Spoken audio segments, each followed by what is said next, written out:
पापडीनो लोट गुजरातमधला अतिशय चविष्ट पदार्थ. खायला खूप मस्त लागतो आणि बनवायलाही खूप सोपा आहे. कसा बनवायचा ते दाखवते. पहिल्यांदा मिरची आणि लसूण मिक्सरमधून वाटून बारीक करून घ्यायचं आणि मग नंतर एका कढईमध्ये 1 वाटी पाणी घ्यायचं. पाणी घेऊन त्याच्यामध्ये 1 चमचाभर जिरं घालून घ्यायचं आणि मग 1 चमचाभर पापड खार घालून घ्यायचा. पापड खार महत्त्वाचा आहे. पापड खार घालून घ्यायचा.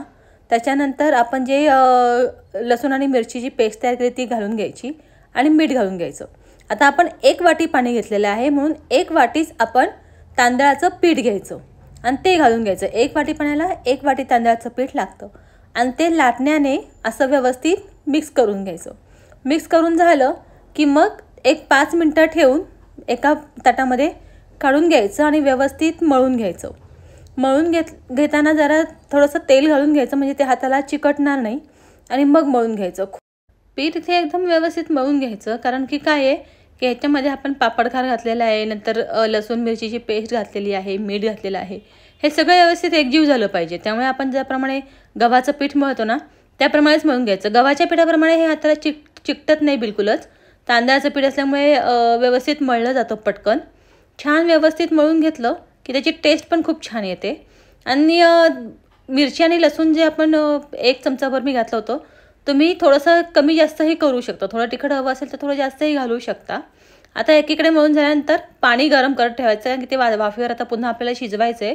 त्यामुळे पाणी गरम करायला ठेवायचं आणि मग नंतर याचे आपण गोळे तयार करायला घ्यायचे. आता गोळे आपण कुठल्याही प्रकारे करू शकतो.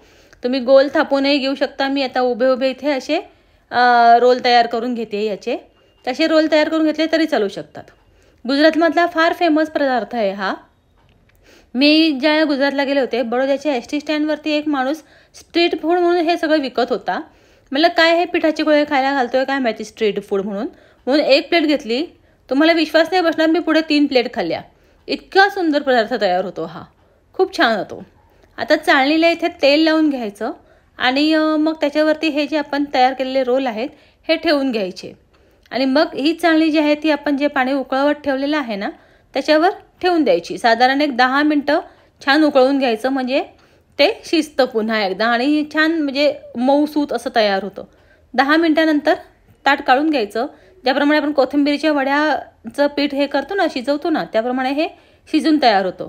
फक्त काय करायचं गरम गरमच खायला घ्यायचं. माहिती आहे पिठाचे गोळेच तयार होणार आहेत हे कारण की गरम गरमच आपण ते कापतोय म्हटल्यानंतर गोळेच होणार. पण आपल्याला गरम गरमच खायला खूप छान लागतं हे पीठ. त्यामुळे गरम करून घ्यायचं. हे परत तळत बसायचं नाही आहे तळणीमध्ये किंवा तेल वापरायचं नाही आहे ह्याच्यासाठी फार.